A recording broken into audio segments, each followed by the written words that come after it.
Mesdames et messieurs, bonjour. Merci à vous d'être là à l'Alliance française de Bangkok pour cette troisième conférence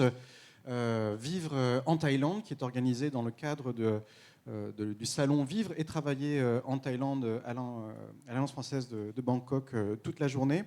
On est très heureux d'avoir avec nous le bureau de l'immigration et très honoré, je dirais même, d'avoir le bureau de l'immigration de Thaïlande, le lieutenant-colonel Surapong Jatet, ici présente, et le lieutenant-colonel Sirilak Sanyamlak, qui est également présente, qui pourront nous redire à nouveau les conditions de séjour sur le territoire thaïlandais pour les étrangers. Je voudrais remercier Madame la Consul, chère Carole Joss, d'être également avec nous, nous faire l'honneur de sa présence, qui vient de prendre récemment ses fonctions à l'ambassade de France. Lionel de Coninck, attaché presse à l'ambassade de France aussi, merci beaucoup de ta présence, qui viendra nous rappeler quelques précautions d'usage, notamment en lien avec les réseaux sociaux, à l'heure où la parole se libère, mais il faut aussi faire attention et se rappeler que nous restons toujours des invités dans le pays où nous sommes. Et enfin, bien sûr, je voudrais inviter maintenant sur scène M. Rémi Lambert, chargé d'affaires à l'ambassade de France en Thaïlande, pour ouvrir cette table ronde.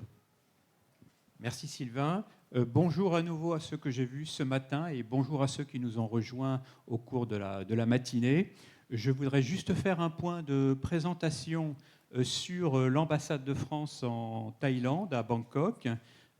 Pour ceux qui connaissent ou ceux qui voudraient des précisions sur le rôle d'une ambassade, donc nous sommes une centaine de personnes, fonctionnaires détachés de plusieurs ministères ou diplomates et aussi des agents locaux qui travaillons pour représenter la France ici en Thaïlande. Le rôle d'une ambassade, c'est d'abord de représenter notre gouvernement auprès du gouvernement thaïlandais, des autorités thaïlandaises, sous la direction d'un ambassadeur. Donc, comme je l'ai dit ce matin, M. Jean-Claude Poinbeuf sera notre prochain ambassadeur et il arrivera au début du mois prochain. Ce rôle, donc, c'est de faciliter les relations politiques et diplomatiques avec la Thaïlande. Nous avons eu l'année dernière la visite du président de la République, nous avons eu la visite du ministre du Commerce extérieur et des Français de l'étranger, Olivier Becht, au début de cette année. Nous aurons prochainement la visite de Mme Retailleau, ministre de l'Enseignement supérieur, donc, qui anime la relation, qui permet de nourrir notre relation. C'est aussi le rôle d'une ambassade de gérer la relation dans tous les secteurs de tous les secteurs de notre activité. Le secteur économique, ce matin, je remercie l'Alliance française a permis d'avoir cet atelier avec les conseillers du commerce extérieur qui représentent qui gèrent les intérêts économiques et qui portent les intérêts des entreprises.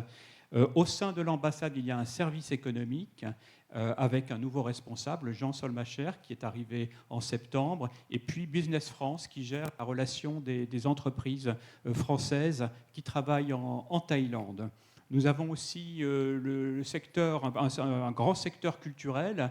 très riche, très diversifié, à la tête d'un réseau important. Un atelier d'ailleurs a eu lieu aussi sur la culture et l'éducation. Et la Thaïlande se distingue en ce que nous avons à la fois un réseau d'éducation important avec un lycée français à Bangkok de plus de 1000 élèves qui a parfaitement repris dans ses effectifs depuis la crise Covid et un réseau également d'établissements en province. Et des centres de recherche également qui animent notre relation, l'École française d'Extrême-Orient, le CIRAD, l'IRD, parmi d'autres, l'Agence française de développement dans le domaine du développement travaille aussi depuis Bangkok au niveau régional. Alors, ce sont quelques exemples de notre relation. Il existe aussi des relations dans le domaine des douanes, de la police, des coopérations dans ce domaine, de la défense naturellement, tout ce que peut décliner une ambassade et que nous faisons ici à Bangkok. Un autre volet aussi, c'est juste pour indiquer que Bangkok se caractérise par le siège d'un certain nombre d'agences multilatérales et le siège d'une commission régionale des Nations Unies, qui est la plus importante commission régionale des Nations Unies dans le monde, la CESAP, qui couvre la moitié du globe. Et nous sommes également représentation permanente de la France auprès de cette commission et nous jouons un rôle de liaison auprès de toutes ces agences internationales et multilatérales qui ont leur siège à Bangkok. Or, pour finir, et ça me fera la transition, nous avons, comme toute ambassade, mais ici c'est un service particulièrement important, un très gros consulat puisque la communauté française en Thaïlande est la plus importante d'Asie si on prend à l'échelle d'une seule circonscription consulaire. En Chine, naturellement, la Chine est beaucoup plus importante, mais par circonscription consulaire, c'est la Thaïlande qui vient en premier, et cette communauté continue d'augmenter. À cet égard, un message pour ceux qui viennent d'arriver, pensez à vous inscrire au registre des Français à l'étranger, c'est particulièrement important, au registre de l'ambassade. Voilà, donc ce consulat bénéficie de l'attention de Paris et du ministère des Affaires étrangères. Ce n'est pas anecdotique, mais sachez que le ministère des Affaires étrangères, nous avons obtenu la création d'un poste supplémentaire cette année au consulat pour gérer justement l'administration des Français, quand on sait combien les créations de postes donnent lieu à une compétition au niveau mondial entre les ambassades. Pour nous, c'est une victoire, mais qui est justifiée par l'importance de vos intérêts. Voilà, je laisse la parole à Carole Josse, je ne sais pas si je suis dans l'ordre. Au bureau de l'immigration. Merci beaucoup. Et je remercie au passage, au nom de l'ambassade, le bureau de l'immigration, pour tous les services et pour l'excellent dialogue que nous avons avec eux. Merci beaucoup. Merci, monsieur le chargé d'affaires, cher Rémi Lambert. Je laisse désormais la parole au lieutenant-colonel Suapon Jantet, qui sera suivi du lieutenant-colonel Silirak Sanyamlak, et Cher Kounyin, de l'Alliance française de Bangkok, responsable du service traduction, qui se chargera de la traduction, puisque la présentation sera faite en thaï, mais avec une traduction consécutive en français. Merci à toutes et à tous. C'est parti. Chen Krab.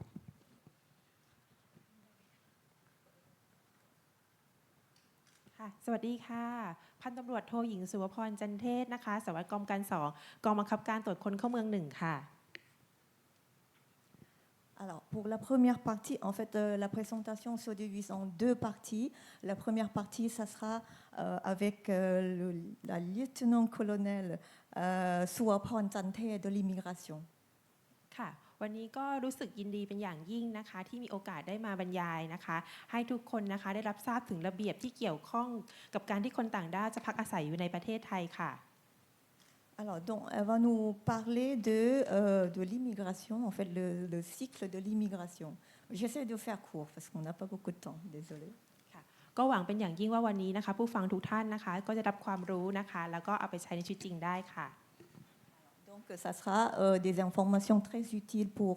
vous pour vivre en Thaïlande.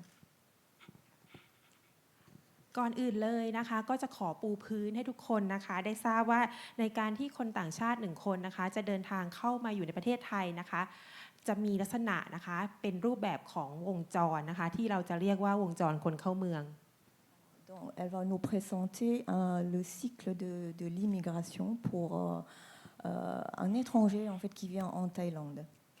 ซึ่งจะมีลักษณะเป็นวงจรกิจกรรมนะคะก็คือการเข้ามาการอาศัยอยู่แล้วก็การเดินทางออกไปค่ะ Donc il y a voilà l'entrée, séjour, rester et puis sortir. ค่ะก็จะมีการวนเวียนไปในลักษณะนี้ตลอดนะคะ Voilà, ça fait un cycle. ค่ะหรือถ้าเราเอาวงจรนี้นะคะมากางดูแล้วเอาข้อกฎหมายมาจับนะคะ Alors, donc, elle va présenter le cycle de l'immigration et l'application de lois en fait concernées. วงจรนี้นะคะจะถือว่าอยู่ในลักษณะของหมวดที่4ของพระราชบัญญัติคนเข้าเมือง2522ในมาตราที่34ถึง39ค่ะ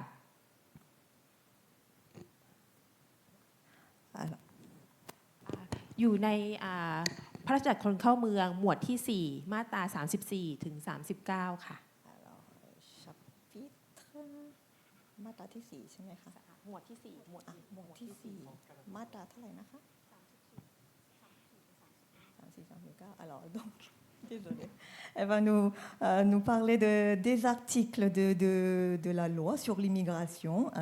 de l'article 32 jusqu'à 39.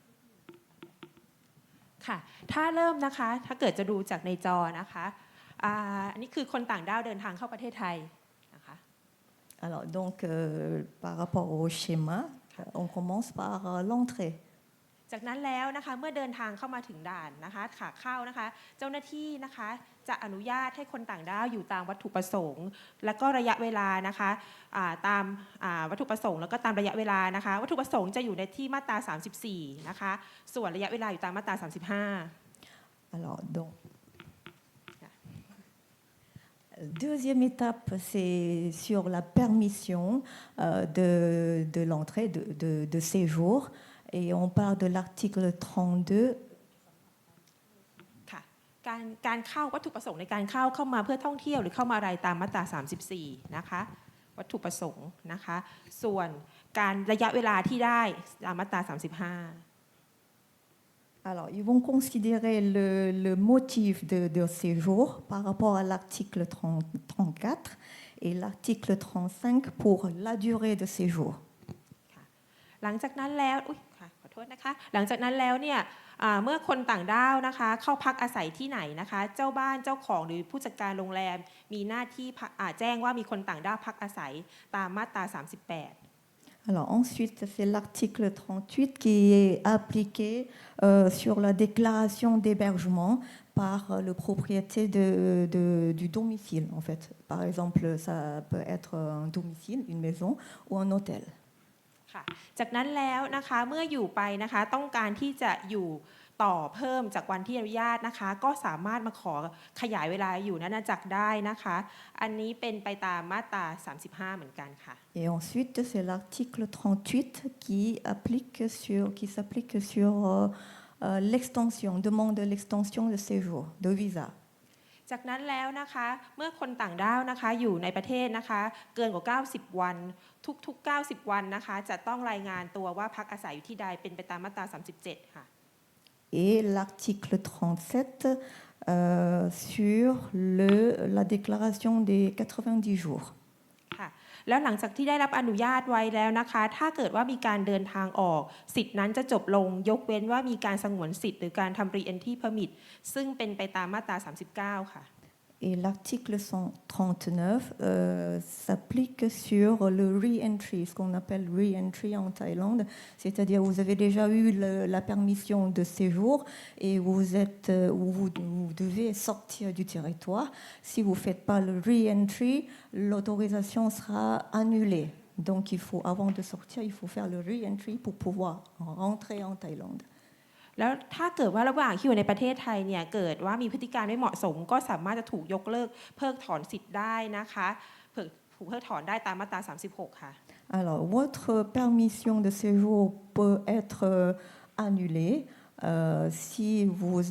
n'avez pas comment on dit ça, de conduite, de mauvaise conduite. Voilà.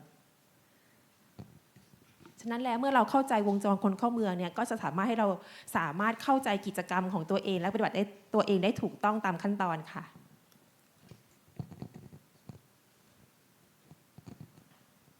โอเคค่ะก่อนอื่นเลยเนี่ยเมื่อเราจะเดินทางเข้าประเทศไทยถ้าไม่ใช่เพื่อการท่องเที่ยวเนี่ยส่วนใหญ่เราจะต้องขอวีซ่าก่อนเข้าประเทศนะคะ Alors, pour venir en Thaïlande, si ce n'est pas pour le tourisme, vous devez demander un visa.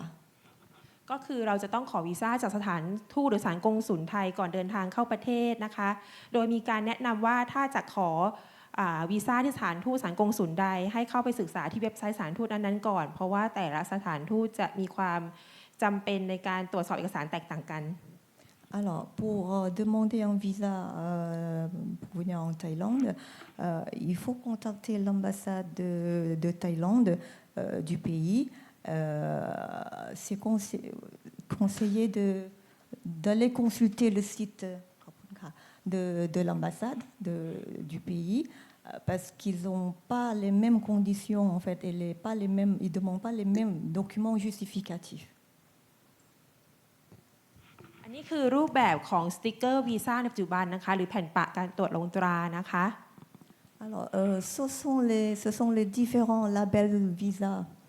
ค่ะด้านซ้ายมือนะคะจะเป็นแผ่นปะสติ๊กเกอร์วีซ่าทั่วๆไปนะคะ Alors,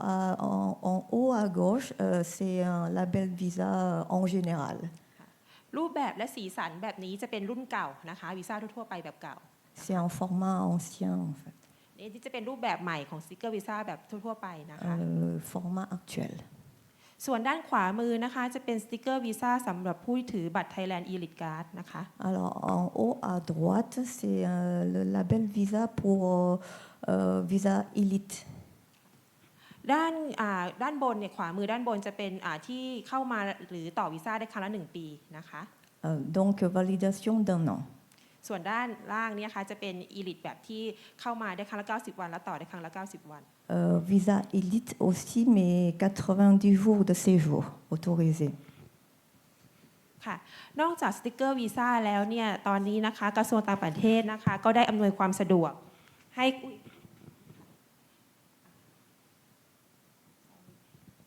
ห้กับคนต่างชาตินะคะโดยการที่ออกเป็น e-sticker e-visa นะคะตั้งแต่ 27 กันยา 2021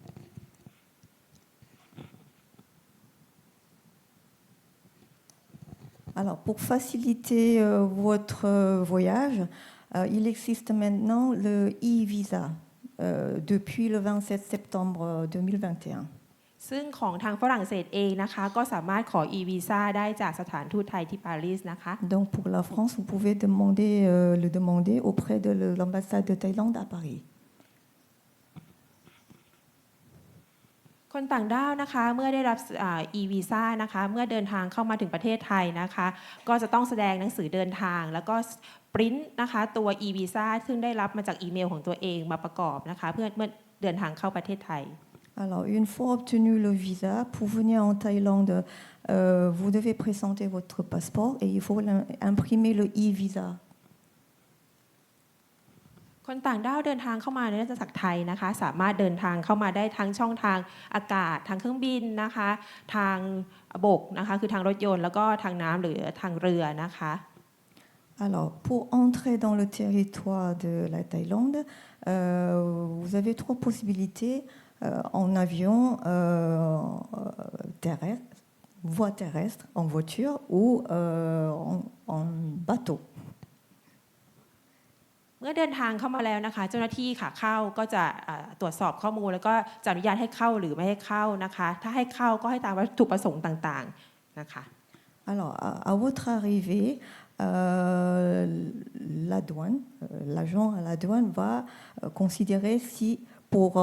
autoriser ou non votre entrée dans le territoire,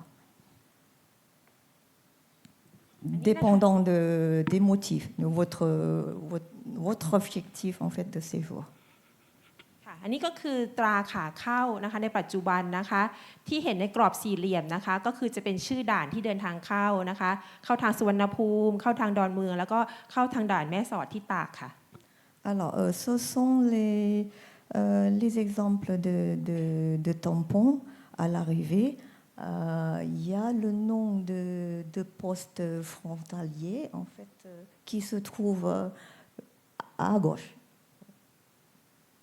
Je ne sais pas si vous voyez. Il y a Suvarnabhumi Airport, l'aéroport de Suvarnabhumi et l'aéroport de Bangkok, Don Mueang. Et la troisième, c'est Tar, la province de Tar. นี่ก็คือรูปแบบของตราขาเข้านะคะก็จะประกอบด้วยระบุถึงวีซ่าคลาสนะคะก็คือชนิดของวีซ่าวันที่เดินทางเข้าแล้วก็ระยะเวลาที่อยู่ในอาณาจักร Alors, sur le tampon à l'arrivée, vous allez avoir la date de votre arrivée. Là, ici, le 30 juin 2023. Après, il y a le type de visa marqué et il y a jusqu'à quand vous pouvez rester, le 27 septembre, par exemple. Ici. อันนี้นะคะจะเป็นสิ่งที่อยากจะให้คนต่างชาติทุกคนได้ทราบเอาไว้เพื่อป้องกันการเข้าใจผิดและก่อให้เกิดการโอเวอร์สเตย์ค่ะ Alors, un point très important pour de ne pas avoir le problème avec le overstay, c'est-à-dire de rester, dépasser la date limite autorisée en fait de séjour en Thaïlande. ระยะเวลานะคะที่จะอนุญาตให้อยู่ในราชอาณาจักรนะคะจะดูที่ตราขาเข้านะคะที่เจ้าหน้าที่ขาเข้าประทับให้ตอนเดินทางเข้าประเทศนะคะ Alors, pour regarder la date limite de séjour, en fait, il faut regarder le tampon à l'arrivée, non pas la date sur la vignette de visa. จากตัวอย่างนะคะจะเห็นว่าอ่าวีซ่านี้เป็นวีซ่าทัวริสต์นะคะมี valid นะคะ until วันที่ 18 April 2023 นะคะหมายความว่าจะต้องเดินทางเข้าประเทศไทยเพื่อใช้วีซ่านี้ก่อนวันที่ 18 เมษายน 2023 Alors ici, par exemple, c'est un visa qui date, il y a la date le 18 avril 2023. Ça veut dire que vous devez utiliser ce visa pour entrer en Thaïlande au plus tard le 18 avril 2023. แต่เมื่อเดินทางเข้าประเทศไทยมาแล้วนะคะระยะเวลาการอยู่จะตามที่เจ้าที่ประทับตาให้คือวีซ่าทัวริสต์จะอยู่ได้60 วันคนนี้เดินทางเข้าเมื่อวันที่ 20 กันยายน 2023 ก็จะอยู่ได้ถึงวันที่ 20 มีนา 2023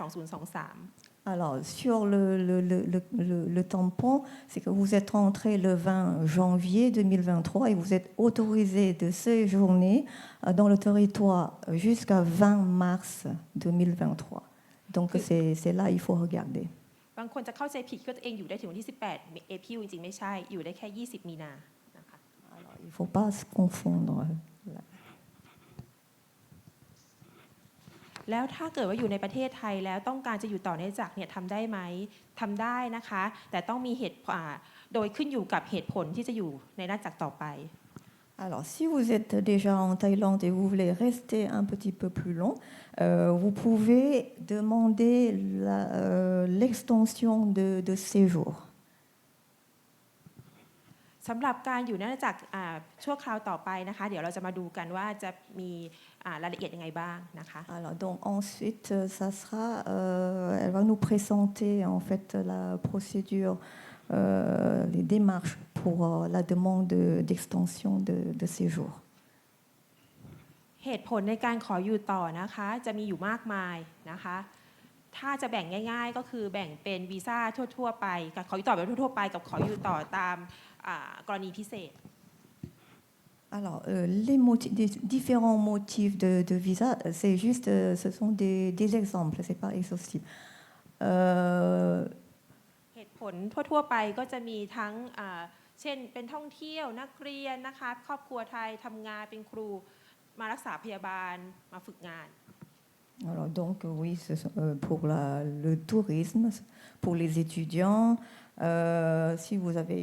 de la famille en Thaïlande, vous avez votre entreprise en Thaïlande, vous êtes enseignant,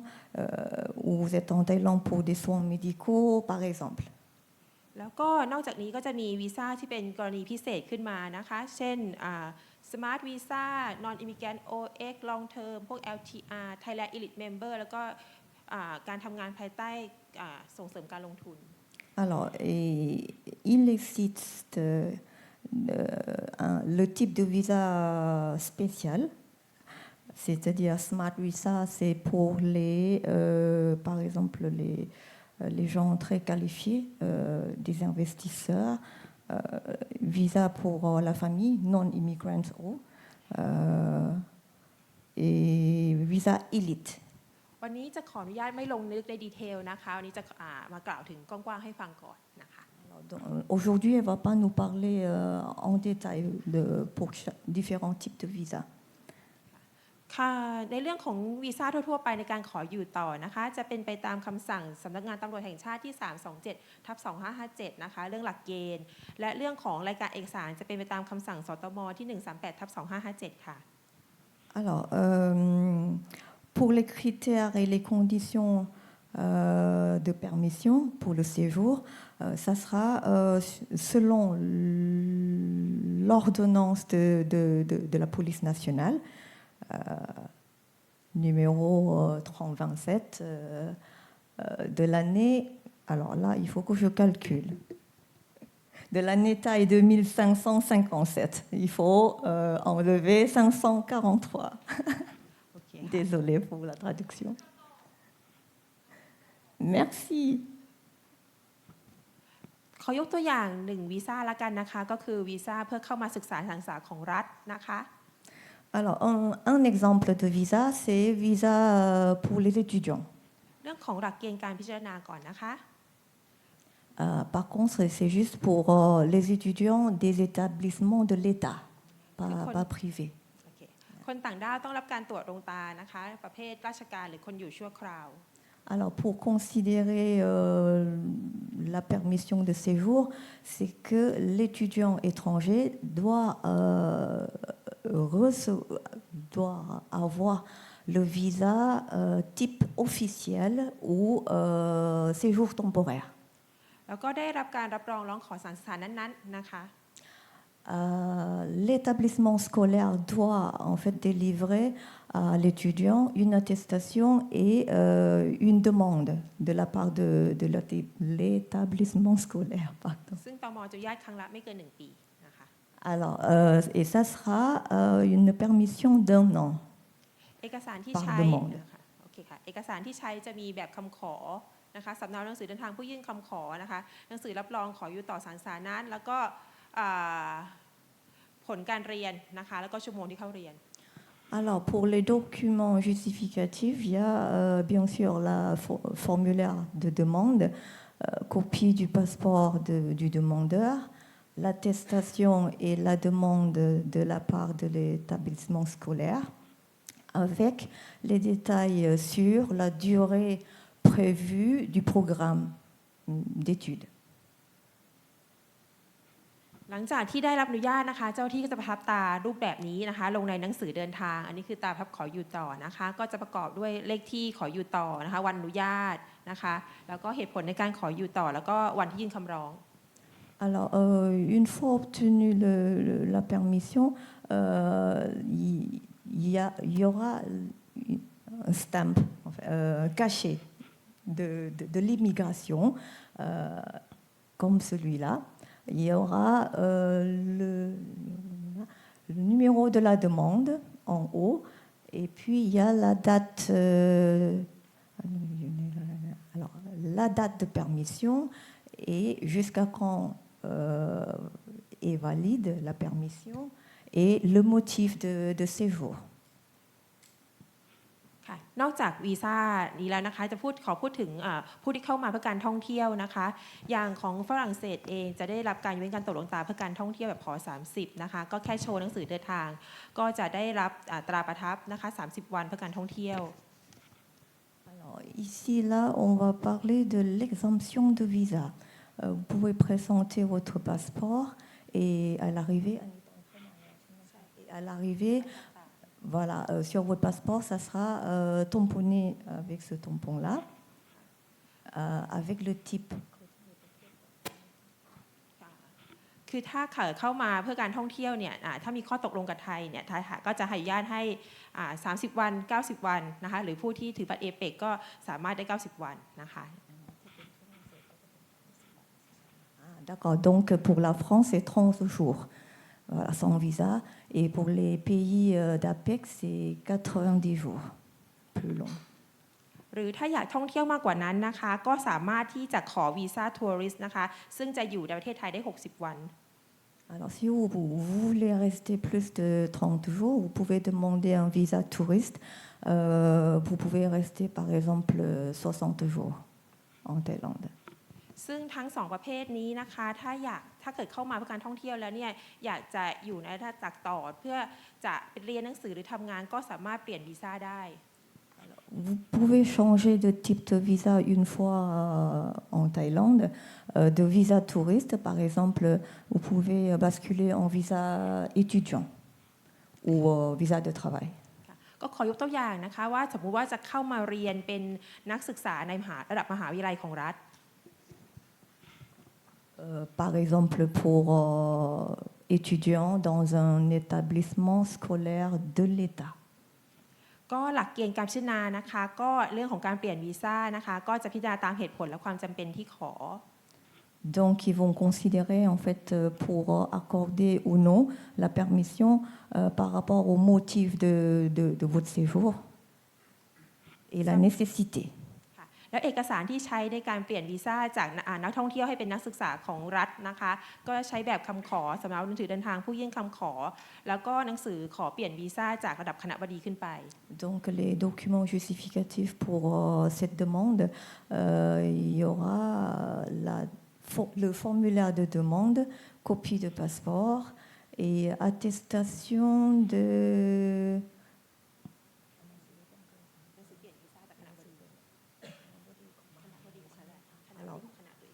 Ok, donc c'est une lettre de la part du doyen de la faculté, en fait, de l'université, pour le changement de visa. เมื่อได้วีซ่าไปแล้วถ้าเดินทางออกก็ถือว่าสิทธิ์นะคะนั้นยกเลิกไปยกเว้นว่ามีการทำ re-entry permit เอาไว้อย่างที่เคยพูดมาแล้วนะคะ D'accord. Et une fois obtenu le visa, si vous quittez le territoire, il faut faire le re-entry, sinon ça sera annulé, la permission de séjour, de visa en fait. อันนี้คือรูปแบบของตรา re-entry permit นะคะถ้าแบบด้านซ้ายมือคือแบบซิงเกิลค่าธรรมเนียม 1,000 บาทแล้วก็ด้านนี้นะคะก็ตรงกลางนี้ก็คือเป็นแบบ multiple ค่าธรรมเนียม 3,800 บาท Alors, ce sont des exemples des tampons pour les re-entry. Le premier, c'est pour une fois sortir et rentrer une fois, et il y a les frais de 1000 bahts. Voilà. Et le deuxième, c'est plusieurs fois. Vous pouvez sortir, rentrer plusieurs fois. 3800 bahts. Multiple re-entry. หลังจากนั้นแล้วคนต่างด้าวก็เดินทางออกนะคะนี่ก็คือรูปแบบของตราประทับขาออกจะหน้าตาอย่างนี้นะคะระบุชื่อด่านค่ะด้านล่างสุวรรณภูมิแอร์พอร์ต Et voilà, voici le stamp, le cachet pour le départ, quand vous quittez le territoire. นอกจากนี้นะคะยังมีเรื่องของการแจ้งรายงานตัว 90 วันนะคะ Alors, à part de la permission obtenue, vous avez l'obligation en fait de déclarer vos 90 jours en Thaïlande tous les 90 jours. วิธีการแจ้งนะคะสามารถมาแจ้งด้วยตัวเองมอบหมายผู้อื่นมาแจ้งทางไปรษณีย์ทะเบียนหรือแจ้งผ่านระบบออนไลน์ Alors la déclaration peut se faire de manière suivante. Premièrement, c'est de le faire en personne. Deuxièmement, c'est de donner procuration à quelqu'un. Et troisième, c'est par courrier avec les documents justificatifs. Et le quatrième, c'est de le faire en ligne. ในการแจ้งออนไลน์นะคะให้เข้าไปที่ www.immigration.go.th นะคะแล้วก็เลือกนะคะอันนี้นะคะ over 90 days นะคะแล้วทำตามขั้นตอน Alors, la déclaration des 90 jours en ligne, vous pouvez le faire sur le site de l'immigration qui se trouve en haut de l'écran. Et en cliquant sur 90 jours, over 90 days. นอกจากเรื่อง 90 day report นะคะก็อีกเรื่องหนึ่งก็คือเรื่องของการแจ้งนะคะที่พักอาศัยตามมาตรา 38 คือเป็นเรื่องของเจ้าบ้านเจ้าของหรือผู้จัดการโรงแรมจะเป็นการแจ้งที่พักว่ามีคนต่างด้าวพักอาศัยอันนี้ก็ใช้ลักษณะนะคะเดียวกันกับของ90 day report เหมือนกันก็คือสามารถแจ้งตัวเองแจ้งทางไปรษณีย์หรือแจ้งผ่านระบบออนไลน์ Alors, à part de la déclaration des 90 jours, il y a aussi la déclaration d'hébergement il est à partir du propriétaire du domicile ou le gérant de votre hôtel, en fait, qui fait la déclaration auprès de l'immigration. Comme quoi ils vous ont hébergé. ก็เข้าไปที่เว็บไซต์เดียวกันนะคะ www.immigration.go.th นะคะแล้วก็เลือกนะคะตรงนี้นะคะ TM30 ตรงนี้นะคะ Okay. Et la déclaration se fait aussi en ligne sur le même site de l'immigration. Et vous cliquez ici Notification of Residence pour les étrangers. Ou en thaïlandais, ça s'appelle TM30. TM30.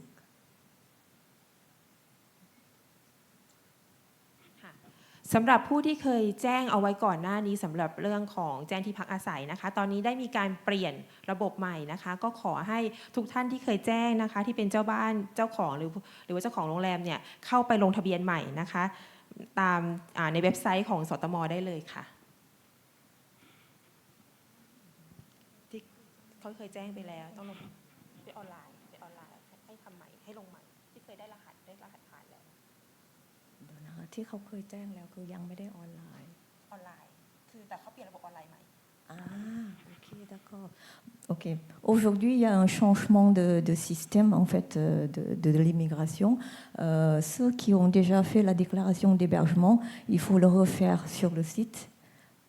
encore une fois. ต่อไปนะคะก็จะเป็นเรื่องของบริการนะคะระบบใหม่นะคะของตรวจคนเข้าเมืองนะคะนั่นก็คือ e-attention นะคะซึ่งเป็นระบบที่นะคะให้คนต่างชาตินะคะสามารถที่จะอัปโหลดเอกสารนะคะไปล่วงหน้านะคะผ่านระบบนะคะออนไลน์แล้วหลังจากนั้นเจ้าหน้าที่ก็ทำการตรวจเอกสารนะคะแล้วก็นัดหมายคนต่างด้าวเข้ามารับตราสติกเกอร์วีซ่านะคะโดยที่คนต่างด้าวไม่ต้องมารอนานนะคะคือนัดเวลาเข้ามาเพื่อรับสติกเกอร์วีซ่าที่ได้รับการตรวจไว้เรียบร้อยแล้ว Alors, pour faciliter l'extension de votre séjour, l'immigration, ils ont lancé en fait un nouveau système du service en ligne. Vous pouvez déposer votre demande de l'extension en ligne avec les justificatifs et ils vont examiner les justificatifs et puis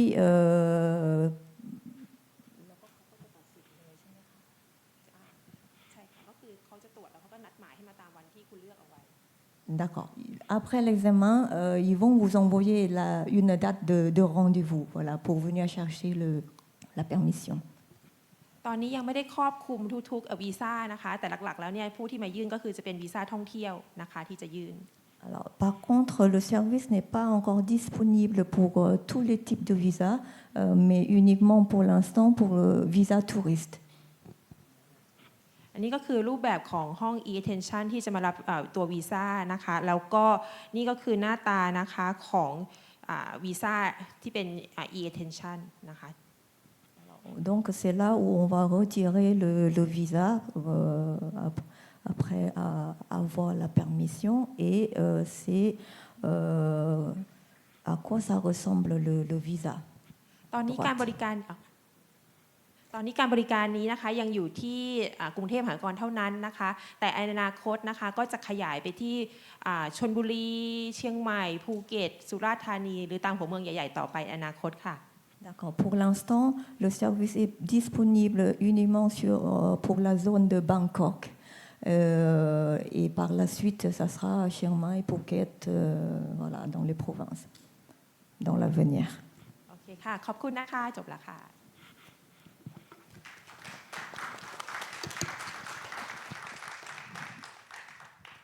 ขอบคุณมากนะครับคุณเลฟเทนานต์โคโลเนลสุวพลเลฟเทนานต์โคโลเนลคุณศิริลักษณ์เชิญครับผม ค่ะสวัสดีค่ะพันตำรวจโทหญิงศิริลักษณ์เสงี่ยมรักษ์นะคะสารวัตรกองกำกับการ1กองบังคับการตรวจคนเข้าเมือง1ค่ะเมื่อสักครู่นะคะท่านสารวัตรสุวพรก็ได้อธิบายถึงวงจรคนเข้าเมืองไปแล้วนะคะในส่วนของคนต่างด้าวที่เข้ามาในราชอาณาจักรเป็นการชั่วคราวโดยเริ่มตั้งแต่การขอวีซ่าการเดินทางเข้ามาในราชอาณาจักรการปฏิบัติตัวเมื่ออยู่ในราชอาณาจักรถ้าเกิดต้องการขออยู่ต่อหรือว่าการแจ้งที่พักทุก90วันแล้วก็การทำรีเอนทรีเพื่อสงวนสิทธิ์นะคะแล้วก็ในลำดับถัดไปก็จะเป็นการบรรยายถึงการขอมีถิ่นที่อยู่ในราชอาณาจักรค่ะ Alors, dans la deuxième partie,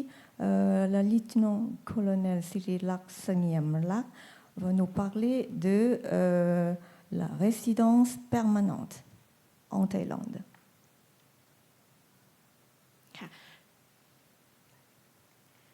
ข้อแตกต่างระหว่างคนอยู่ชั่วคราวกับคนที่มีถิ่นที่อยู่ในราชอาณาจักรนะคะ Alors, donc, elle va nous présenter la différence entre la résidence temporaire et permanente. ค่ะตารางนี้จะเป็นตารางเปรียบเทียบให้เห็นถึงสิทธิ์และการดำเนินการต่างๆที่แตกต่างกันนะคะระหว่างคนที่อยู่ชั่วคราวแล้วก็คนที่มีถิ่นที่อยู่ในราชอาณาจักรค่ะ qui est sur ce tableau, on va voir quelles sont les différences entre les deux types de résidence. ค่ะอย่างแรกก็จะเป็นเรื่องของการอยู่ในราชอาณาจักรนะคะที่ว่าถ้าเกิดเป็นคนอยู่ชั่วคราวเนี่ยก็จะต้องมีการดำเนินการขออยู่ต่อเป็นรายปีแต่ถ้าเกิดว่าเป็นคนที่มีถิ่นที่อยู่ในราชอาณาจักรแล้วเนี่ยก็สามารถอยู่ในราชอาณาจักรได้เป็นการถาวรโดยที่ไม่ต้องยื่นคำร้องขออยู่ต่อค่ะ Alors, la première différence entre les deux résidences, c'est que pour la résidence temporaire, vous devez déposer une fois par an, tous les ans, la demande de l'extension de votre séjour. Et si c'est une résidence permanente, pas besoin de le faire tous les ans. ค่ะแล้วก็สำหรับการรายงานตัวทุก90วันนะคะกรณีที่ว่าเมื่อพำนักอยู่ในประเทศไทยเกินกว่า90วันถ้าเกิดว่าเป็นคนอยู่ชั่วคราวเนี่ยก็จะต้องมาดำเนินการรายงานตัวทุก90วันนะคะแต่ว่าถ้าเกิดเป็นคนที่มีถิ่นที่อยู่ในราชอาณาจักรเนี่ยก็จะไม่ต้องดำเนินการในส่วนนี้เนื่องจากว่ามีชื่อปรากฏในทะเบียนบ้านตัวทร14แล้วค่ะ Alors, pour quelqu'un qui a la résidence temporaire, vous êtes obligé de faire la déclaration des 90 jours. Mais pas pour la résidence permanente. Mais par contre, pour la résidence permanente, vous êtes normalement enregistré dans le registre de domicile, qu'en Thaïlande, ça s'appelle Tha Bien Ban. Le livret, pour vous, c'est livret jaune. C'est en couleur jaune. Pour les Thaïs, c'est livret bleu. แล้วก็ในส่วนของค่าธรรมเนียมนะคะถ้าเกิดว่าเป็นคนอยู่ชั่วคราวค่าธรรมเนียมการยื่นคำร้องขออยู่ต่อแต่ละครั้งก็จะ 1,900 บาทนะคะแต่ถ้าเกิดว่าเป็นการขอมีถิ่นที่อยู่ในราชอาณาจักรการยื่นคำร้องขอมีถิ่นที่อยู่ในราชอาณาจักรเนี่ยค่าธรรมเนียมจะ 7,600 บาทและกรณีถ้าเกิดได้รับอนุญาตกรณีรับเล่มใบสำคัญถิ่นที่อยู่ตัวเล่มแรกตม16เนี่ยค่าธรรมเนียมจะอยู่ที่ 191,400 บาทค่ะแต่เฉพาะกรณีที่เป็นคู่สมรสหรือบุตรที่ยังไม่บรรลุนิติภาวะของบุคคลสัญชาติไทยหรือว่าบุคคลที่ได้รับถิ่นที่อยู่แล้วเนี่ยค่าธรรมเนียมการรับเล่มจะอยู่ที่ 95,700 บาทค่ะ Alors, ensuite, c'est la question des frais. La différence entre les deux types de résidence, c'est que pour la résidence temporaire, chaque année, vous devez payer 1900 bahts pour la demande, et tous les ans, c'est une fois par an. Pour la résidence permanente, c'est juste une fois, c'est que à la demande, vous payez 7600 bahts pour la demande. Une fois obtenu ce qu'on appelle le certificat de résidence ou le TM13, il y a les frais de 191 400 bahts à payer une fois. Ça, c'est pour le demandeur. Mais pour l'époux ou le conjoint du demandeur ou l'enfant mineur, ça sera 95 700 bahts par personne. ค่ะแล้วก็ในเรื่องของการเดินทางเข้าออกประเทศไทยนะคะถ้าเป็นคนอยู่ชั่วคราวก็จะต้องมีการทำ re-entry ค่าธรรมเนียมครั้งเดียว 1,000 บาทถ้าเกิดเป็นแบบ multiple ก็จะ 3,800 บาทนะคะแต่ว่าในส่วนของคนที่มีถิ่นที่อยู่ในราชอาณาจักรเนี่ยก็จะต้องมีการทำสลักหลังแจ้งออกทำ endorsement ค่าธรรมเนียม 1,900 บาทแล้วก็และจะต้องมีการขอรับการตรวจลงตา non quota immigrant visa นะคะครั้งเดียว single เนี่ย 1,000 บาทถ้าเกิดเป็นแบบ multiple จะ 3,800 บาทค่ะ Alors, concernant les entrées et les sorties du territoire, pour la résidence temporaire, vous devez faire le re-entry. Il y aura des frais à payer. Si c'est une re-entry, c'est 1000 bahts. Multiple re-entry, 3800 bahts. Mais pour la résidence permanente, vous devez en fait présenter le certificat de résidence pour faire tamponner en fait, avant de sortir. Et il y a les frais de 1900 bahts. Vous devez également demander ce qu'on appelle le visa non-quota immigrant. Il y a aussi les frais, 1900 bahts si c'est juste pour une re-entry. Si c'est plusieurs fois, c'est 3800 bahts. ในส่วนของการแปลงสัญชาติเป็นไทยนะคะ ถ้าเกิดว่าเป็นคนอยู่ชั่วคราวเนี่ย กรณีที่มีคู่สมรสเป็นคนไทยมีภรรยาเป็นคนไทยเนี่ย ก็จะสามารถยื่นคำขอแปลงสัญชาติเป็นสัญชาติไทยได้ที่สันติบาลนะคะ แต่ทั้งนี้เนี่ยก็อาจจะต้องมีเงื่อนไขที่ทางสันติบาลหรือว่าทางมหาดไทยกำหนดนะคะ แต่กรณีถ้าเกิดว่าเป็นคนที่มีถิ่นที่อยู่แล้วจะสามารถแปลงสัญชาติเป็นสัญชาติไทยได้เนี่ยก็จะต้องมีถิ่นที่อยู่มาแล้วไม่น้อยกว่า5 ปีนะคะสำหรับคนที่ไม่ได้มีคู่สมรสเป็นคนไทยอะค่ะก็จะต้องเป็นเงื่อนไขทางด้านนี้ Alors, concernant la demande de nationalité thaï pour la résidence temporaire, si votre conjoint est thaïlandais, vous pouvez demander la nationalité thaï. ตำรวจสันติบาลนะคะ Special Branch Donc la demande se fait auprès de la police, en fait. Mais par contre, si votre conjoint n'est pas de nationalité thaïlandaise, mais vous avez une résidence permanente en Thaïlande, vous pouvez également demander la nationalité thaï, à condition d'avoir déjà resté ou séjourné, vécu en Thaïlande au moins 5 ans. แล้วก็ลำดับสุดท้ายคือเรื่องของการซื้อบ้านซื้อที่ดินนะคะก็คือถ้าเกิดว่าเป็นคนอยู่ชั่วคราวหรือว่าคนที่มีถิ่นที่อยู่ในราชอาณาจักรก็จะยังไม่สามารถซื้อบ้านหรือที่ดินในไทยได้ค่ะจะซื้อได้เฉพาะห้องชุดอาคารห้องชุดเท่านั้นค่ะ Par contre, que ce soit la résidence temporaire ou permanente, vous ne pouvez pas acheter un terrain en Thaïlande, mais plutôt un appartement. ค่ะลำดับต่อไปก็จะเป็นขั้นตอนการขอมีถิ่นที่อยู่ในราชอาณาจักรนะคะกฎหมายว่าด้วยคนเข้าเมืองเนี่ยได้ให้อำนาจแก่คณะกรรมการพิจารณาคนเข้าเมืองเป็นผู้พิจารณาอนุญาตให้คนต่างด้าวเข้ามามีถิ่นที่อยู่ในราชอาณาจักรได้โดยผ่านความเห็นชอบจากนายกรัฐมนตรีแล้วก็รัฐมนตรีว่าการกระทรวงมหาดไทยนะคะ Alors, pour la demande de la résidence permanente, ça sera le comité de l'immigration qui décide si oui ou non ils vont autoriser votre séjour, la résidence permanente, mais avec l'approbation du Premier ministre et le ministre de l'Intérieur. โดยที่ว่าจะต้องให้ทางนายกรัฐมนตรีและก็รัฐมนตรีว่าการกระทรวงมหาดไทยเนี่ยเป็นผู้ออกประกาศเพื่อกำหนดว่าจะให้อนุญาตเนี่ยแก่บุคคลสัญชาติใดเป็นจำนวนเท่าไหร่นะคะแต่ทั้งนี้ก็ต้องเป็นภายใต้กรอบของกฎหมายซึ่งจะกำหนดเอาไว้ว่าในแต่ละปีเนี่ยไม่ให้เกิน100คนต่อ1ประเทศแล้วก็สำหรับบุคคลไร้สัญชาติจะไม่ให้เกิน50คนค่ะ Alors, donc, le Premier ministre et le ministre de l'Intérieur vont annoncer en fait le quota pour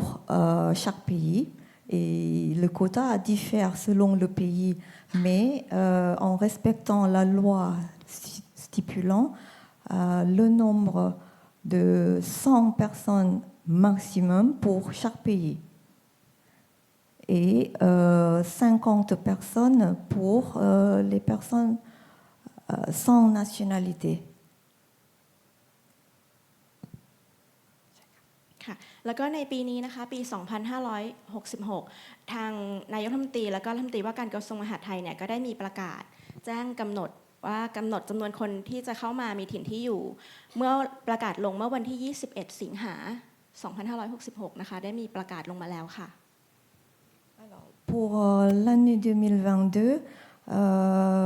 le Bureau de l'immigration a annoncé la période de dépôt de la demande de résidence permanente. Donc, la période de dépôt sera depuis le 17 octobre 2022 jusqu'à 29 décembre.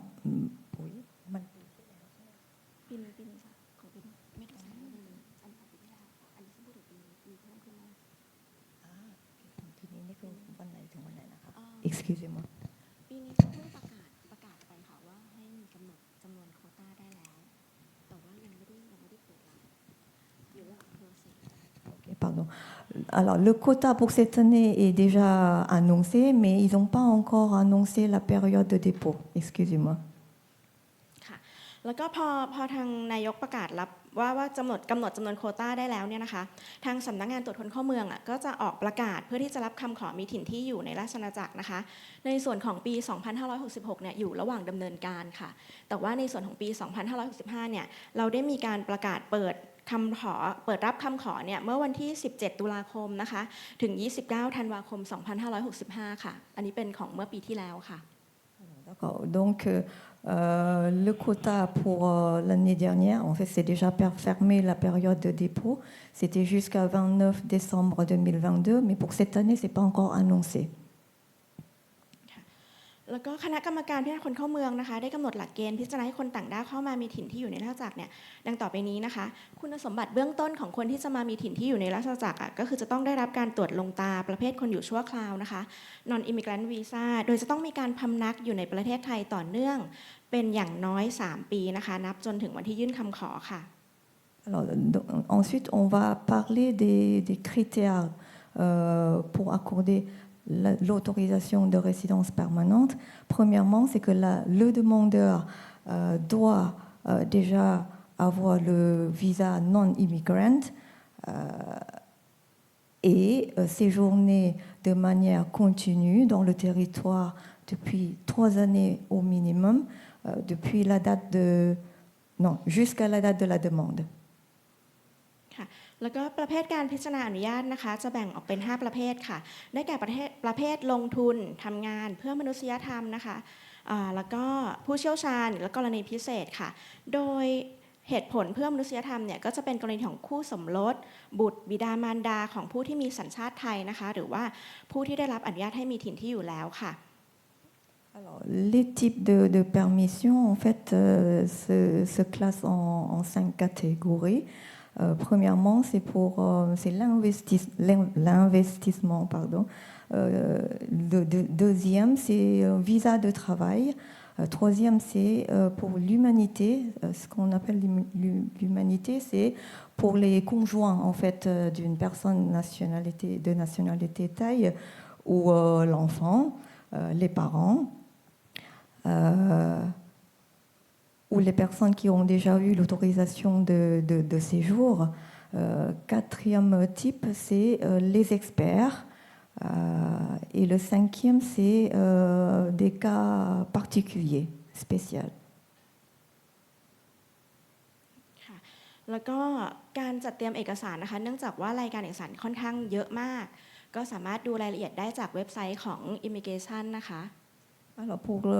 les documents justificatifs, il y a beaucoup de documents. Donc vous êtes invité de consulter le site de l'immigration pour connaître les différents justificatifs. ค่ะโดยผู้ยื่นคำขอนะคะจะต้องแสดงข้อมูลเกี่ยวกับรายได้สินทรัพย์ความรู้ความสามารถในด้านวิชาชีพและก็ฐานะในครอบครัวของคนต่างด้าวนะคะหรือเงื่อนไขอื่นตามความเหมาะสมที่เป็นข้อมูลประกอบการพิจารณาอนุญาตนะคะแล้วก็ที่สำคัญก็คือผู้ยื่นคำขอเนี่ยจะต้องสามารถพูดและฟังภาษาไทยได้เข้าใจค่ะ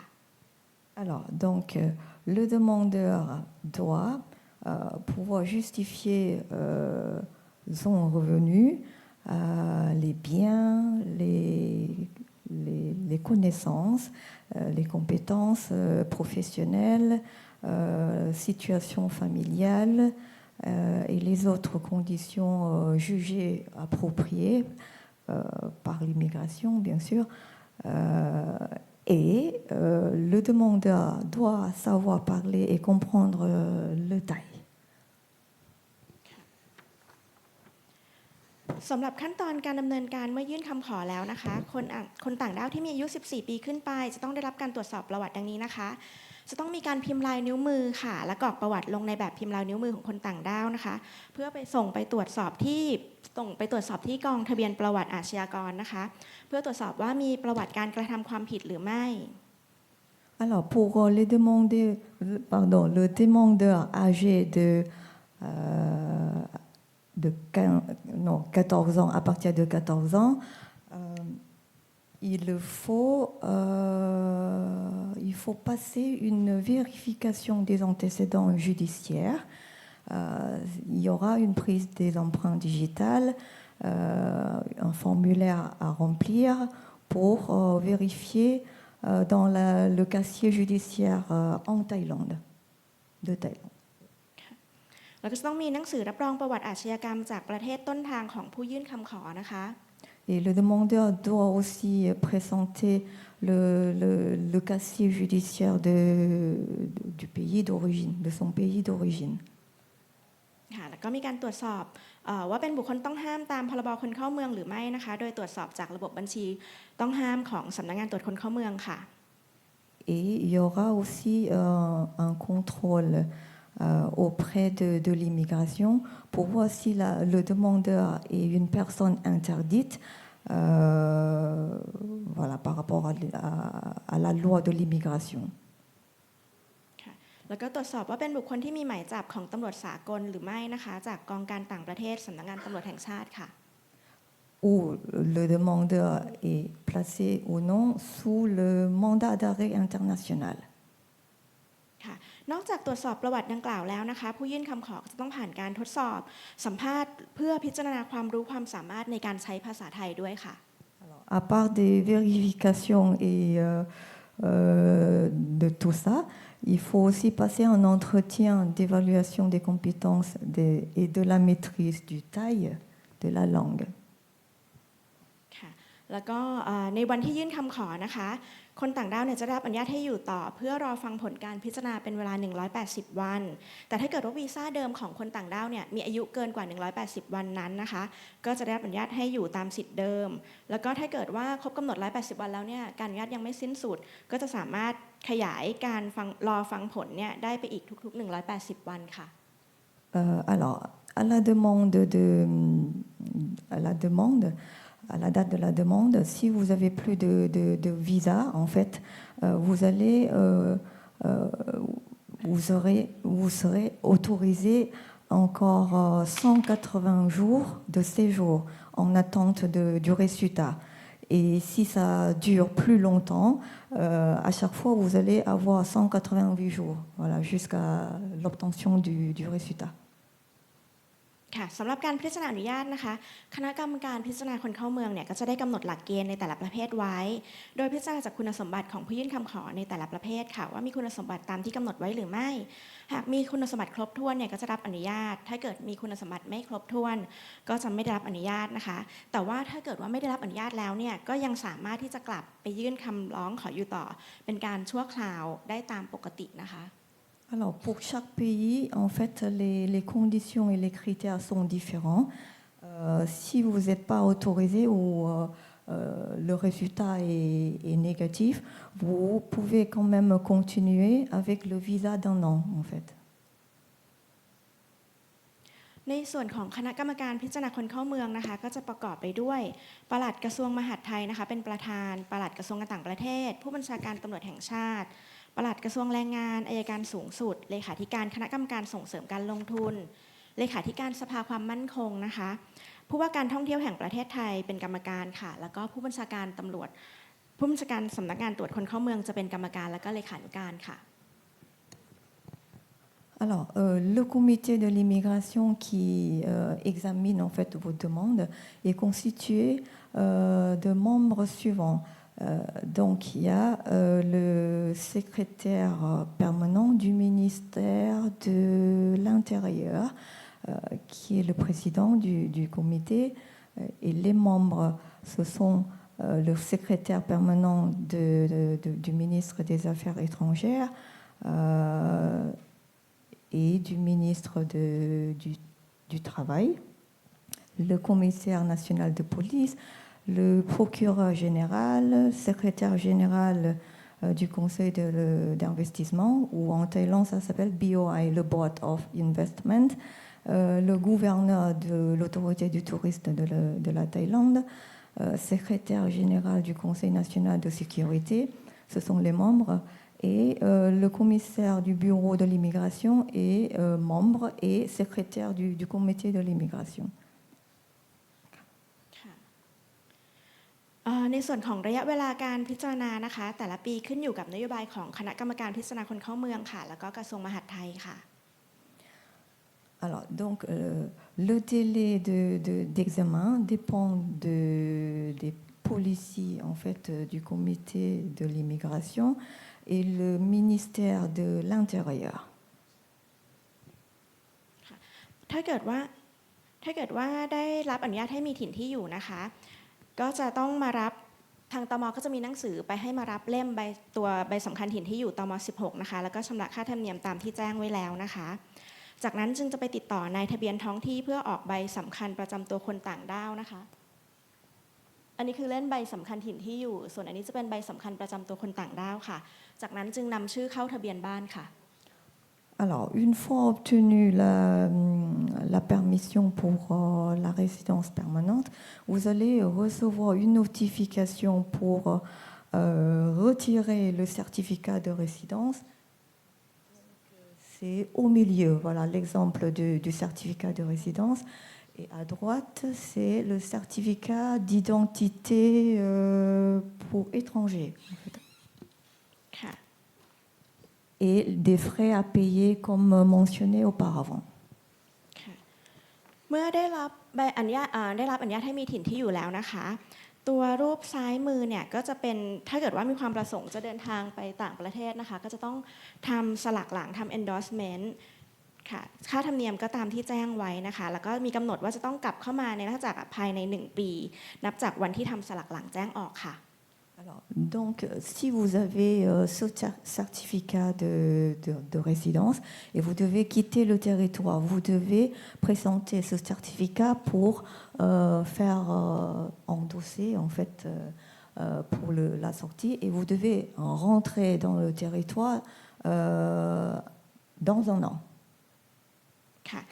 รูปขวามือก็จะเป็นตัวการทำ non quota immigrant visa นะคะซึ่งต้องทำในพาสปอร์ตค่ะEt à droite, c'est la demande de non-quota immigrants à faire aussi avant de sortir.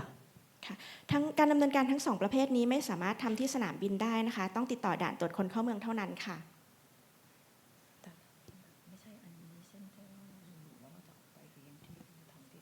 เรียนที่ทำที่สนามบินได้ Alors, donc, si vous avez le certificat de résidence permanente et vous devez quitter le territoire, vous êtes obligé de faire ces 2 démarches-là. Et ces deux types de démarches, vous ne pouvez pas le faire à l'aéroport. Ce n'est pas comme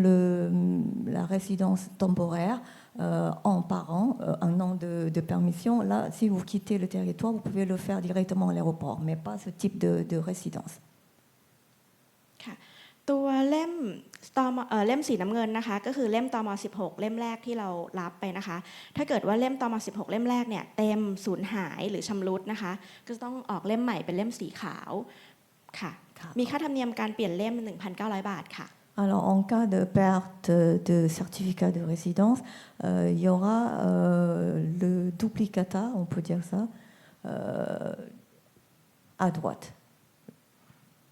Un certificat en blanc. ขอโทษนะครับเวลาใกล้จะหมดนะครับครับผมครับ อันนี้ก็จะเป็นเรื่องสถานการณ์โควิดกับคนมีถิ่นที่อยู่นะคะตามที่มีประกาศตอนช่วงปี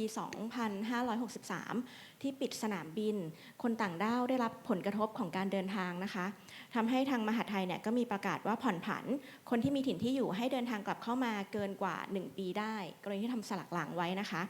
แต่ว่าเนื่องจากสถานการณ์คลี่คลายแล้วทางตม.ก็ได้มีการประกาศเพิ่มเติมค่ะว่ากำหนดวันให้คนต่างด้าวเหล่านั้นเนี่ยเดินทางกลับเข้ามาภายในวันที่30 กันยายน 2566นะคะจึงขอประชาสัมพันธ์มาณโอกาสนี้ค่ะ Alors, une petite communication de la part de l'immigration,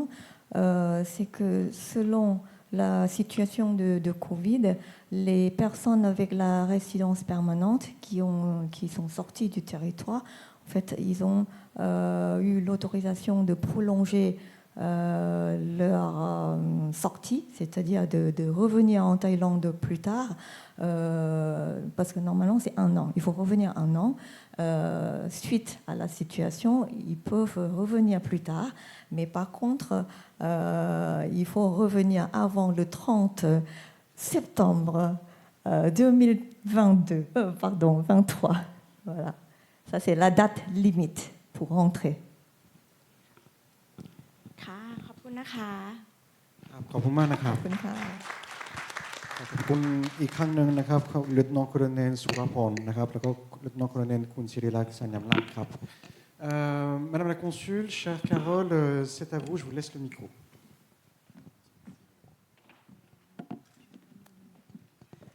Oups. Bonjour à toutes et à tous, je m'appelle donc Carole Josse. J'ai pris mes fonctions il y a peu de temps, en début de mois,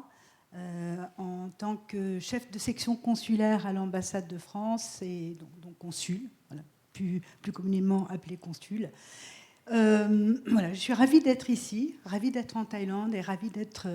avec vous, avec cette rencontre et ce bel événement organisé par l'Alliance pour nous permettre justement de passer un petit moment ensemble. Alors, c'est là. Oui, ça, je l'ai fait, mais ça ne marche pas. Ah, voilà. Comme l'a... Voilà.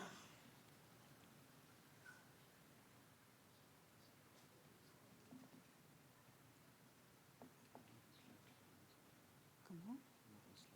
Ah, c'est pas grave. Voilà, comme l'a dit monsieur le chargé d'affaires tout à l'heure, nous avons plusieurs services à l'ambassade, dont la section consulaire. Nous avons la chancellerie politique, la section consulaire et le service des visas. Donc section consulaire avec des services pour les Français et le service des visas pour des visas d'entrée pour les étrangers, les Thaïlandais, mais aussi de pays tiers. Le service de l'attaché de défense, le service de coopération et d'action culturelle avec donc le COCA il y a eu une conférence ce matin, le service économique régional et Business France, le service sécurité intérieure qui relève du ministère de l'Intérieur en France, le service de presse et de communication, dont nous avons un beau représentant ici, Lionel, le service de l'attaché douanier, le magistrat de liaison, nous avons un magistrat de liaison également, la conseillère en santé mondiale. Le rôle de la section consulaire, je ne sais pas si vous devez certainement savoir de quoi ça retourne, évidemment. Notre mission première, c'est de représenter, de protéger, d'administrer la communauté française qui se trouve en Thaïlande, toujours dans le respect de la légalité et de l'ordre public local. Nous sommes en pays étranger, souverain, rappelons-le. La section consulaire est le relais des administrations françaises auprès de nos ressortissants. Comme vous avez vu, il y a plusieurs services effectivement qui représentent différentes administrations en France et qui peuvent ainsi maintenir leurs liens avec l'administration française et exercer leurs droits de citoyens. Alors vous êtes français, vous avez accès au service de la section consulaire, le service de l'administration des Français qu'on appelle également accueil consulaire. Avec l'inscription au registre, je me permettrai de revenir sur ce point qui est très très important tout à l'heure. Les titres d'identité de voyage, donc passeport, carte d'identité, le renouvellement, leur première délivrance, etc. Parfois, dans des cas d'urgence, les passeports, les laissez-passer. Et sous certaines conditions, ça peut être également des passeports d'urgence. L'inscription sur la liste électorale. Beaucoup ne sont pas forcément toujours au courant que l'inscription sur une liste électorale est une obligation donnée par l'article 9 du Code électoral. On n'est pas obligé de voter, mais on est obligé d'être inscrit sur une liste électorale. Depuis 2019, les listes électorales font partie d'un ensemble unique qui s'appelle donc qui est géré par l'INSEE et on peut être inscrit ici ou en France si on a des attaches, mais on ne peut pas être inscrit à deux endroits en même temps. Nous établissons également les procurations de vote en vue des élections. Lorsque vous êtes inscrit, par exemple, sur une liste électorale en France et que vous souhaitez mandater quelqu'un pour voter pour vous, ou lorsque vous êtes inscrit ici et que vous ne serez pas là, le jour du scrutin, vous pouvez également établir une procuration pour quelqu'un inscrit sur la liste électorale et qui pourra voter pour vous. La régularisation au regard de la situation, au regard du service national, donc recensement, attestation de report de la journée de citoyenneté. Un petit mot là-dessus très important, surtout si vous avez des enfants, plutôt des jeunes, âgés entre 16 et 25 ans. C'est une obligation. Lorsqu'on est français résidant à l'étranger, nous devons avoir été recensés à 16 ans et normalement, à partir de 18 ans, participer à une journée de citoyenneté. Il se trouve que nous ne les organisons plus à l'étranger parce qu'il faut beaucoup plus d'effectifs. Et voilà, donc on a le ministère des Affaires étrangères et le ministère de la Défense ont pris une décision commune de pouvoir reporter cette journée dès lors qu'on est encore résident à l'étranger. Et pour ça, il faut effectivement, dès lors qu'un jeune, par exemple à 18 ans après son bac, veut aller poursuivre ses études en France, il faut impérativement qu'il puisse nous demander, c'est sur demande uniquement, une attestation de report de la JDC, donc de la journée de citoyenneté, qui lui permettra de se faire connaître auprès du bureau du service national de sa nouvelle commune en France et demander à participer à la journée de citoyenneté qui sera organisée par la commune. C'est une obligation donnée jusqu'à l'âge de 25 ans. Si effectivement la personne reste à l'étranger, elle a 25 ans révolus, elle n'est plus redevable de ses obligations. Donc c'est un point très très important. Et ce qu'il faut savoir, c'est que le recensement et cette attestation ne peuvent être faites que lorsqu'on est inscrit au registre, on le rappellera tout à l'heure. Les certifications de copie conforme à l'original, bon, ça parle de soi, et les certificats de vie et les certificats de résidence. Alors les certificats de résidence sont gratuits pour ceux qui sont inscrits au registre, vous pouvez même l'imprimer de chez vous. En revanche, lorsqu'on n'est pas inscrit au registre et qu'on est résident, c'est payant. Il y a des droits de chancellerie qui doivent être perçus. Nous avons le service de l'état civil et de la nationalité, avec l'établissement ou la transcription d'actes d'état civil. Alors, établissement, transcription, je ne vais pas rentrer dans le détail. En gros, établissement, c'est qu'on vient déclarer la naissance ou le décès, mais il y a des délais réglementaires pour pouvoir le faire. Ou la transcription, c'est-à-dire qu'on transcrit à partir d'un acte étranger déjà établi par les autorités locales. Donc, ça concerne les naissances, les mariages, les reconnaissances, les décès, les PACS, les pactes civils de solidarité, sachant qu'effectivement, nous pouvons les établir, mais ils ne sont pas reconnus forcément en Thaïlande. Donc voilà, c'est pour la France uniquement. On peut s'en prévaloir pour la France. Des démarches en vue de l'acquisition de la nationalité française, notamment en raison du mariage, et des légalisations. On fait beaucoup de légalisations également. Le service social, qui peut octroyer des aides sociales et des allocations sous réserve, évidemment,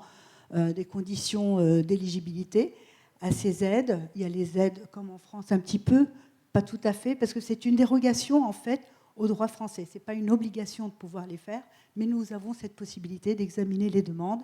et d'octroyer ce qu'on appelle une aide, l'allocation de solidarité lorsqu'on a 65 ans et plus et que les ressources sont telles que, donc selon un barème bien précis, permettent d'obtenir une allocation complémentaire ou pas. Les allocations adultes handicapés, enfants handicapés, etc. Et certaines aides ponctuelles qui peuvent être données dans certains cas aussi. Les bourses scolaires, les Français en difficulté, les aides aux victimes, les arrestations et les détentions, on s'en occupe bien sûr, les déplacements illicites d'enfants, c'est-à-dire qu'un parent qui amène l'enfant à l'insu de l'autre parent et part avec. Malheureusement, nous en voyons pas mal. Décès d'un proche à l'étranger, accès à la 3e catégorie aidée de la Caisse des Français de l'étranger. Je tiens à préciser que c'est la seule intervention du consulat dans l'accès à la Caisse des Français de l'étranger, uniquement pour cette 3e catégorie aidée, lorsqu'on a effectivement des ressources qui sont inférieures à la moitié du plafond annuel de la sécurité sociale. Et la formation professionnelle en France des Français à l'étranger, là on fait un petit peu boîte aux lettres, mais on peut effectivement vous mettre en contact avec des organismes spécialisés. Ce qu'un consulat ou une section consulaire ne peut pas faire, ça nous paraît important de le préciser, parce que très souvent on a une idée reçue qu'un consulat se doit de nous aider dans tout ce qu'on fait, dans toutes les difficultés dans lesquelles on se trouve. Ce n'est pas le cas, et ce sont des informations que vous trouverez dans toutes les représentations consulaires à l'étranger, françaises. On ne peut pas se substituer aux avocats, on ne peut pas défendre quelqu'un, ce n'est pas notre métier, c'est un métier à part entière. On ne peut pas se substituer aux interprètes non plus, ni aux banques, ni aux sociétés d'assurance ou d'assistance, ni aux agences de voyage. On ne peut pas appeler l'agence pour vous, pour lui dire s'il vous plaît, est-ce que vous pouvez lui donner un autre billet, etc. Ce n'est pas notre rôle. Aux services postaux, aux détectives, aux agences de location, etc. C'est de la sphère privée. Et l'État n'intervient pas là-dedans. On ne peut pas intervenir sur l'attribution d'un visa pour entrer en Thaïlande ou pour la prolongation du droit au séjour. C'est à l'usager de faire ces démarches. On ne peut pas exiger des autorités locales la libération d'un ressortissant français détenu ou obtenir un traitement de faveur par rapport aux autres détenus. Voilà, la procédure judiciaire doit suivre son cours jusqu'au bout et on ne peut pas interférer là-dedans. On ne peut pas faire appliquer une décision de justice française ou étrangère sur un territoire étranger, sauf procédure d'exéquatur, etc. On ne peut pas rapatrier une Française aux frais de l'État, un Français ou une Française aux frais de l'État, sauf dans les cas d'une exceptionnelle gravité et sous réserve que la personne rembourse ultérieurement. Évidemment, vous imaginez le nombre de Français qui sont à l'étranger. Si l'État devait payer les billets de tout le monde, ça serait un petit peu embêtant. En l'absence d'assurance, le rapatriement est à la charge du bénéficiaire. Donc c'est vraiment très très important. Je pense que ça a été dit ce matin. Et il faut vraiment le rappeler, très très important d'avoir une assurance dès lors qu'on habite à l'étranger. Et si possible, prévoir une assurance rapatriement, une clause de rapatriement, c'est encore mieux. Le consulat ne peut pas financer le rapatriement du corps dans le cas d'un décès, c'est à la charge de la famille. Ne peut pas régler une amende, une note d'hôtel, d'hôpital ou toute autre dépense engagée par un Français ou une Française, ou avancer de l'argent sans la mise en place préalable d'une garantie. On ne peut pas délivrer un passeport à la minute. Il faut savoir que les passeports sont établis en France par l'imprimerie nationale pour tout le réseau dans le monde. Et il y a des délais d'acheminement par la valise diplomatique. Ici, en Thaïlande, c'est à peu près 4 mois. 4 semaines, pas 4 mois. Un mois. Il faut savoir que le passeport biométrique, maintenant, est déterritorialisé. C'est un mot un peu difficile à dire, mais c'est-à-dire qu'on peut le faire même quand on est de passage. On est de passage, on s'installe un petit peu, on voit, zut, mon passeport est arrivé à expiration. Ici, ça ne doit pas arriver souvent parce de toute façon, le passeport doit être valable pendant 6 mois. Imaginons qu'on le perd.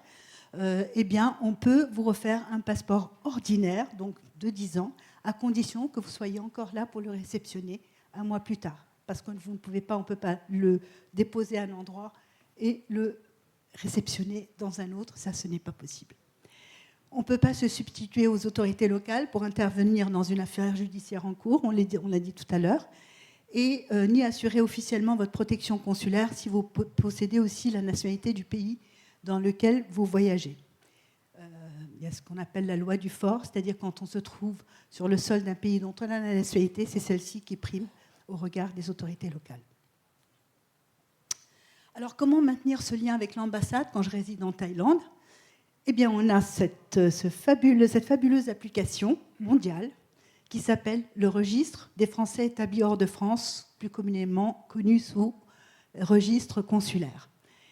Il s'adresse donc à tous les Français qui s'établissent pendant plus de 6 mois dans la circonscription consulaire,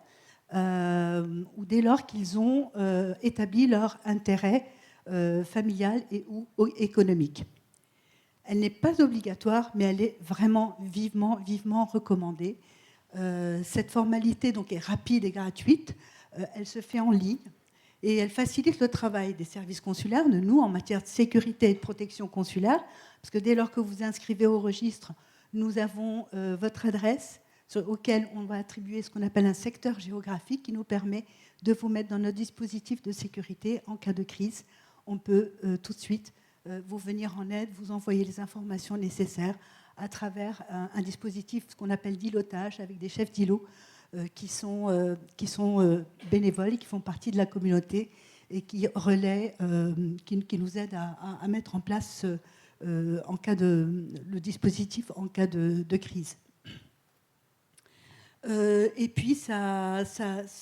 accélère également le traitement des démarches administratives, puisque dès lors que vous êtes inscrit, on a déjà scanné votre passeport, votre justificatif de domicile, etc. Lorsque vous venez renouveler un passeport,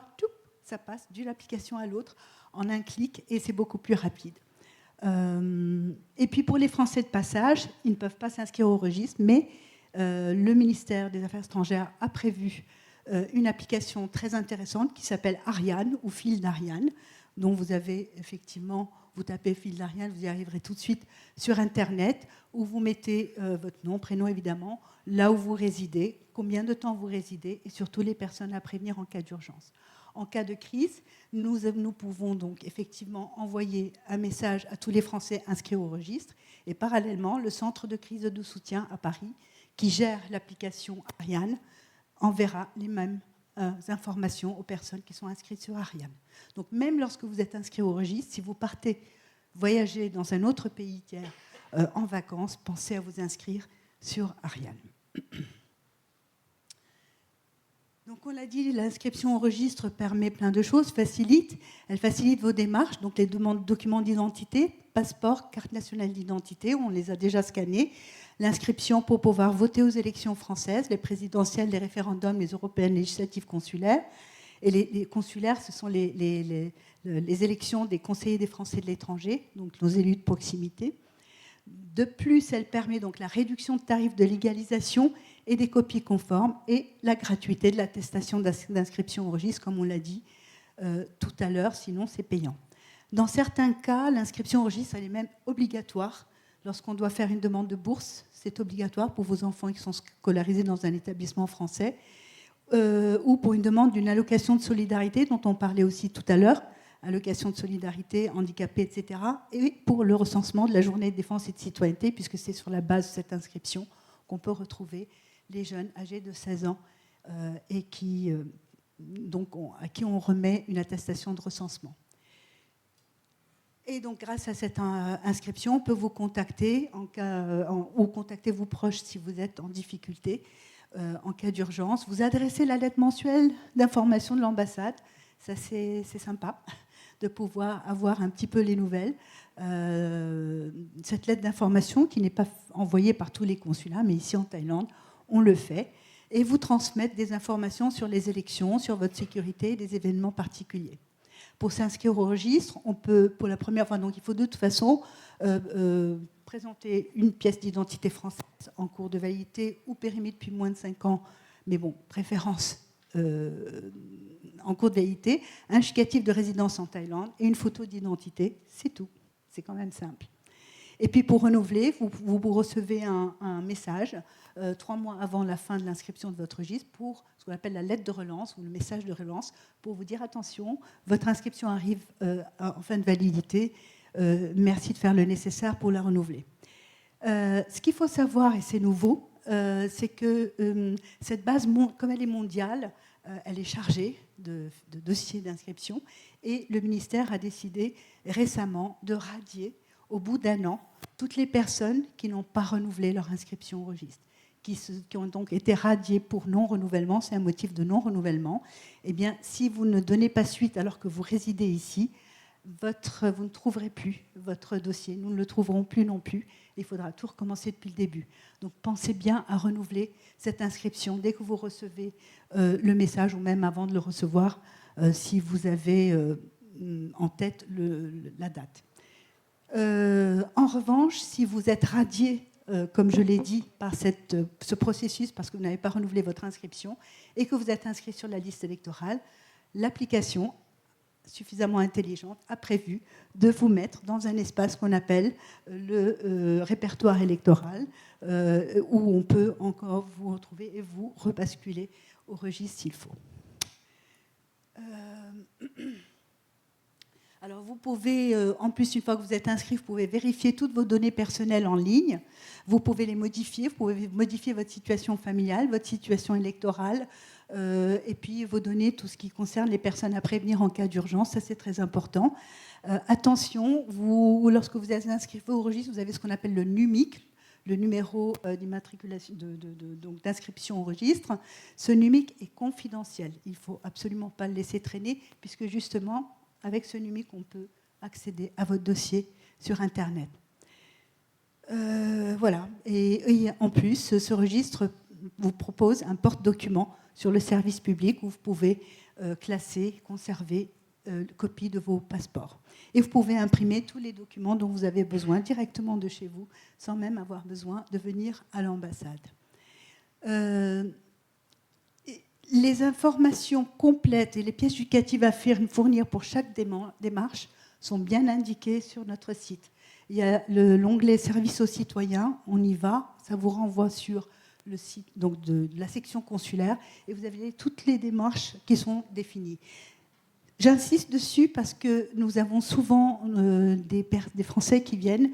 qui pensent avoir vu la liste ou qui ne l'ont pas forcément vue, mais qui pensent savoir ce qu'ils vont amener. Et en fait, quand ils arrivent, ils n'ont pas les documents nécessaires. Et c'est très embêtant parce que ça les oblige à ressortir, à ramener le complément, à revenir et à retarder un petit peu le processus de rendez-vous. Donc c'est important de regarder avant.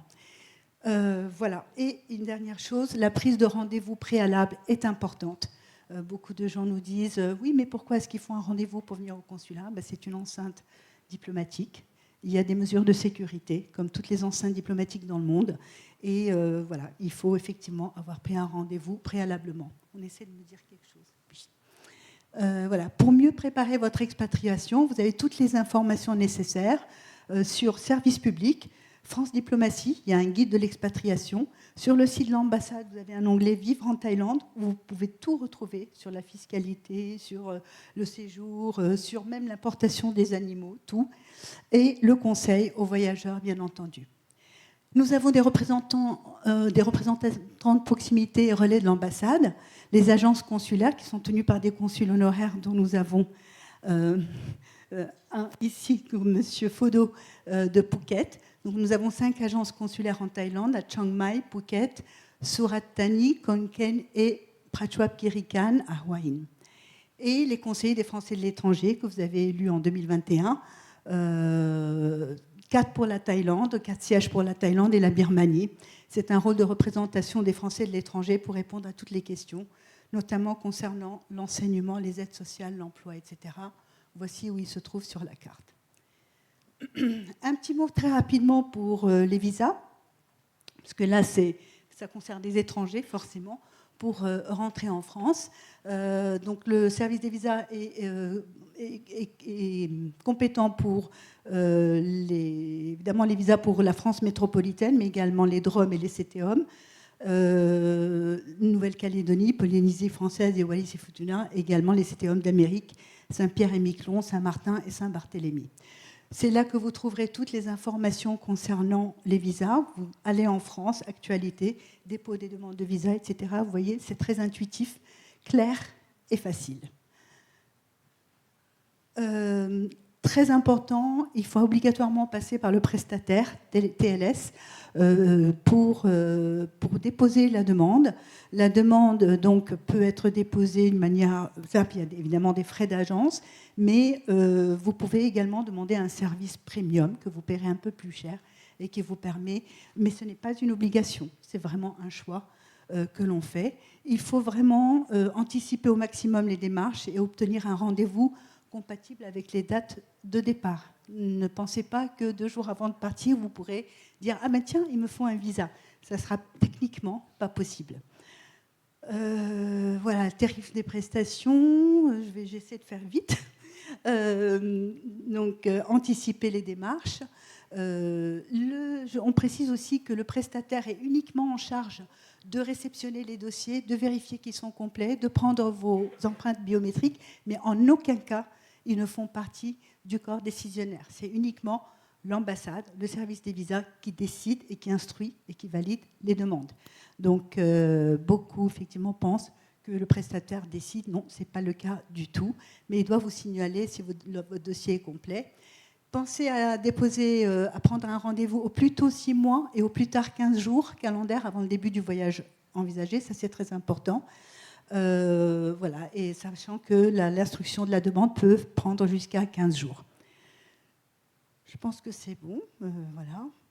Portail unique pour toute l'information, France Visa. le visa de court séjour, donc pour un permis de rester en fonction du visa qui vous a été délivré, donc c'est en tout cas moins de 3 mois, maximum 90 jours, et puis le visa pour de long séjour, qui est un visa qui n'est pas Schengen, qui est vraiment un visa national, avec certaines conditions pour pouvoir l'obtenir. Et les visas de conjointes français, ce qui peut vous intéresser plus particulièrement peut-être. La présentation donc d'une copie intégrale récente de l'acte de mariage de 6 mois, de moins 6 mois. Et à ce moment-là, le conjoint peut faire une demande de visa de circulation. Le visa de circulation, c'est un visa de court séjour,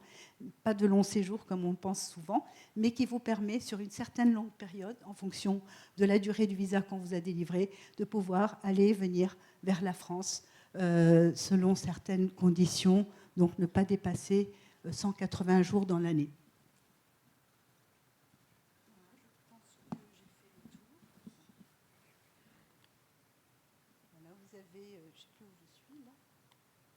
Vous avez tous les liens utiles qui sont indiqués. Ah, ça c'est pas moi. Voilà, j'espère que ça n'a pas été trop administratif et trop rébarbatif, mais voilà, c'est important quand même de poser les choses. Si vous n'êtes pas inscrit au registre, venez ou faites-le en ligne. Nous serons ravis de vous aider et ravis de vous connaître, de vous compter parmi la communauté résidente en Thaïlande. Bon séjour. Madame la Consul, chère Carole, merci beaucoup. C'était un exploit de résumer autant d'informations en aussi peu de temps. Oui ? Quand même, c'est un point important que je voulais rajouter. Les associations. Merci aux associations pour le relais et pour prendre bien en main nos concitoyens, pour les guider dans leur démarche, pour leur présenter des activités. Nous en avons plusieurs qui sont représentés ici aujourd'hui. Et merci. Merci, Madame la Consul. Cher Lionel de Coninck, c'est à toi. Je vais te laisser la parole pour nous donner un peu quelques informations aussi relatives à la question des médias, la question de la diffamation, des réseaux sociaux. Tout ça est important aussi à connaître. Merci. Bonjour, on va aller très vite. Donc, très rapidement, je suis... Très rapidement, je suis le responsable du service de presse et de communication de l'ambassade. Où on gère pour l'ambassade et on met en musique pour l'ambassade tout ce que fait l'ambassade. Pour votre information, notamment sur la page Facebook. Facebook, comme vous le savez, est très important en Thaïlande. Bangkok est la première ville connectée au monde sur Facebook. Les 5 premières villes connectées sur Facebook dans le monde sont en Asie et Bangkok est la première d'entre elles. Les Thaïlandais sont très friands des réseaux sociaux, d'Instagram, TikTok, etc., mais particulièrement sur Facebook. En tout cas, nous, c'est notre principal vecteur de communication. Pour ce qui vous concerne, toutes les informations de l'ambassade sont sur le Facebook de l'ambassade et particulièrement les infos consulaires chères à Carole. Très brièvement, il y a une boutade qui circule. C'est si vous ne voulez pas avoir de problème en Thaïlande, vous ne postez rien ou pas grand-chose sur les réseaux sociaux